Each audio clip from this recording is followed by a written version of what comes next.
Guys, you just missed that. I was subjected to bullying by these construction workers who did not approve of the pigeon on my shoulder. They were Maltese. Anyway, that's all aside. They did make me giggle.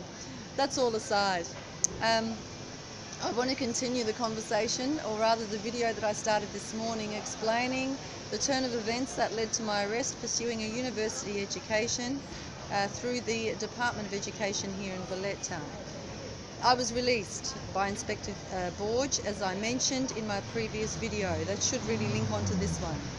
Following that video, I want to continue by saying I made another application last year for university to study English and psychology, and that application was also rejected. But how that happened was they sent me initially they sent me an appointment date to sit an interview for that course with the staff of the Malta University.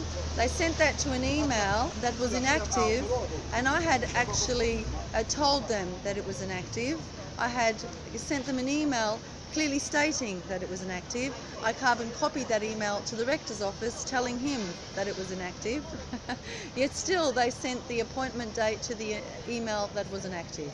Of course, I didn't receive the appointment date, and as a result I could not front the appointment, and they used that as grounds to reject my application last year to the Malta University to study psychology and English as a mature age applicant.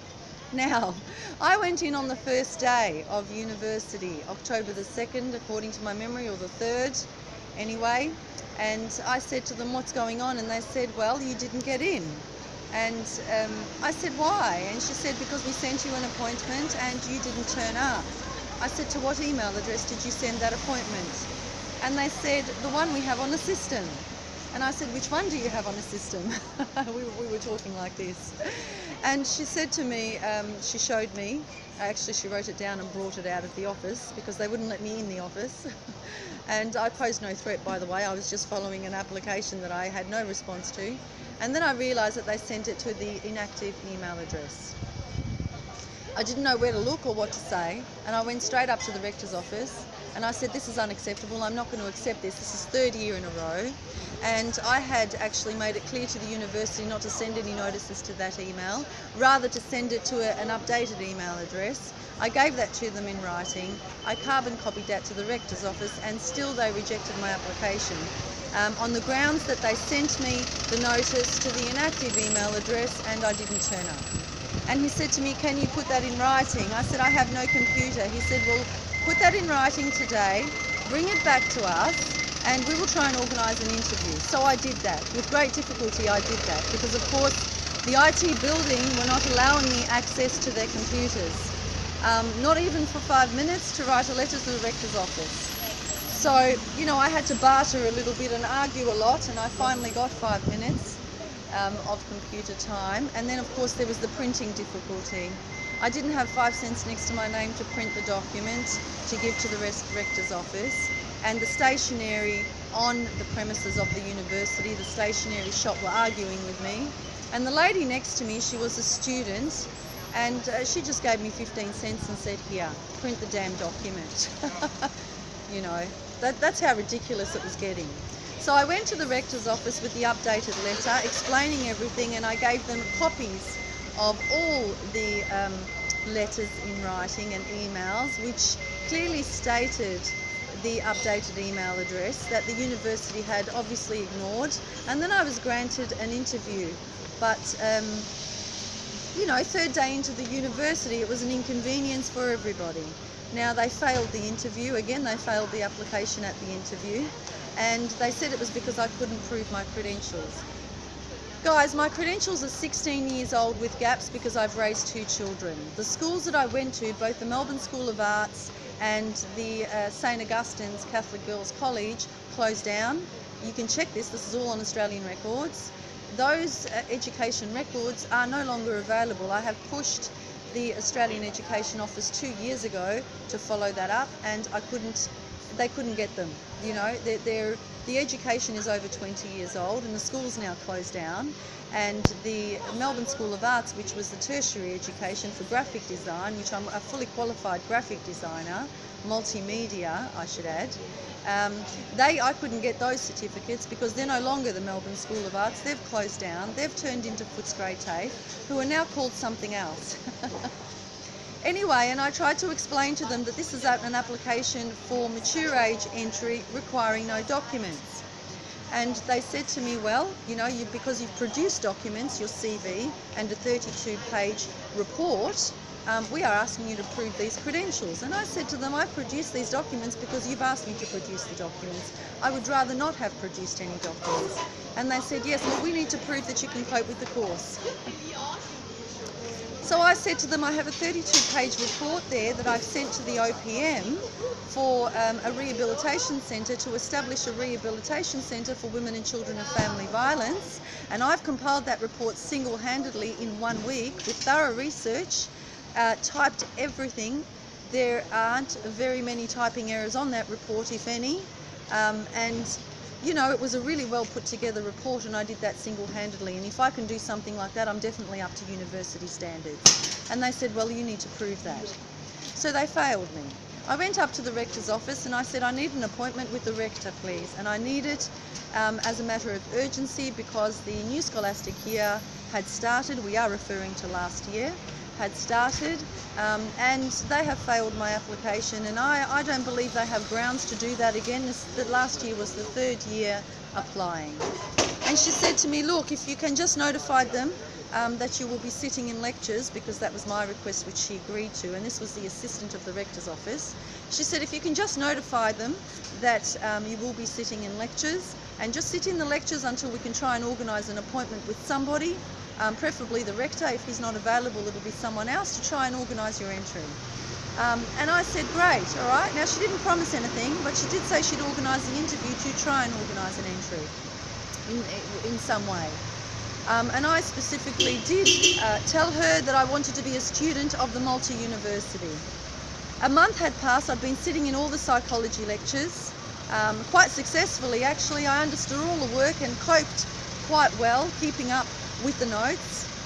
I didn't ask anybody for any help because I didn't need to. I was understanding the work and following the notes and following also the VLE put up on the board. And then after a month I went up, I was called to the interview by a lady. She was very good actually. She was one of the pro-rectors, I believe, and she said to me that we are prepared to offer you, as a matter of fact, to be a guest of the university, which will give you internet access through a guest account, and then you can sit in the lectures. And I said, great. But then, of course, the catch was the lectures that they were allowing me to sit in were not any of the psychology lectures that I had been attending since the beginning of the scholastic year for the entire month. The lectures that they were offering were in criminology and other areas that I had no interest in attending. My, of course, area of interest, my pursuant was, I was pursuing, I should say, I'm sorry there's a lot of noise here, I am outside. I was pursuing the Malta University for the psychology and the English degree. I wasn't pursuing them for the criminology. Now, I was informed during the time of the lectures that, or what I should say is I was informed by another student, or a couple of students actually, while I was sitting in the lectures, that my husband works for the Malta University in the criminology unit. He has his degree. And of course, after I heard that, I didn't want to enter into criminology, not even the psychology of criminology, because I didn't want to run into him. That was number one. And number two, you know, none of those courses that they were offering listed, which were made available to the public online, none of those courses were any interest of mine. Mine was psychology and English, and I was not allowed to continue sitting those lectures, so I declined. And not immediately, I had to think about it, but I declined. And I walked away, and on the way out I spoke to the office lady who was responsible for handling my situation. This was a separate lady. She was in a separate office, right next to the rector's office, and she actually got really upset with me because I declined the opportunity to come in as a guest studying, you know, sitting in lectures that I didn't want to study, that I wasn't interested in studying, and that I didn't apply for. And then she got even more upset when I told her that what I will be doing is spending the next 12 months on the street studying to sit the entrance exam, which is a biology entrance exam for mature age applicants to study only psychology this year. And she got really upset and she said, that's not what we want you to do.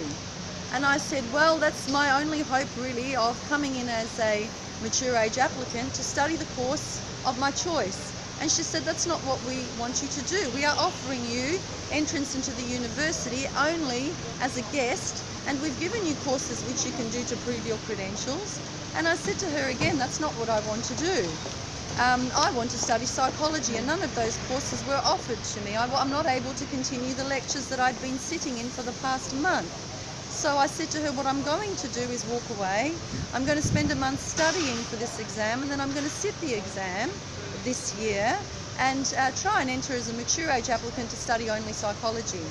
And she got really, really upset with me, and she said, that's not what we want you to do. We tried, you know, we're trying to help you. We've given you a list of courses, of course none of them that I want to do, but she didn't mention that, and I told her that 3 times. She said, we're trying to help you. We've given you a list of courses here to as an opportunity to enter as a guest, she said, and you're declining. I said, it's not that I'm declining. I want to enter as a student, but to study the course of my choice, which is psychology. I don't want to do criminology, and I don't want to do anything else. And then she got really upset and she threw her hands in the air and she said, do what you want. I said, I will. I believe that's my human right. And also to study a course of my choice is my human right. So I went to the social welfare unit of the university because I didn't like the way that I was treated by her actually. And, you know, she was a little bit dumbfounded actually. She said to me, it is your right to study whatever course you want. And she said, it is also your right to apply as a mature age entry and sit that exam. And she said, if you sit that exam and you pass, there is something wrong with the university, not with you. And I said, yeah, well, that would be obvious. But she was really supportive, I must admit this. She had a close staff member with her and they were both extremely supportive. And anyway, this year, I studied for the exam all year except for the reproductive system of the syllabus, which I really don't need to study that. I know that anyway. And I've studied for that exam and I'm ready to sit that exam. But of course, when I tried to make the application online, I had countless servicing errors which went unanswered through the administration office of the Malta University. Completely unanswered. I've sent emails through their website on the contacts page section of their website, both to the administration section and to the rector of the Malta University, and yet still I have received no response.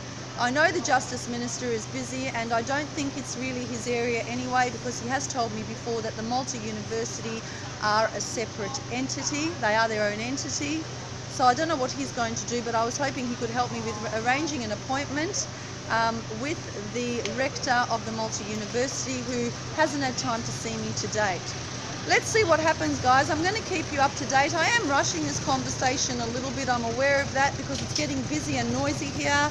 And I'm also almost hitting 14 minutes. Come 15 minutes, it's going to be pretty hard to upload. So I'm going to continue this conversation with you guys online, actually via another YouTube video, an update, as soon as I get an answer or as soon as anything changes. All right? So, and Duck needs his next feed. As you can see, he's been sitting here very patient with traffic passing and people yelling, and what can I say? Everybody loves Anna. Thanks for watching, guys, and ciao for now.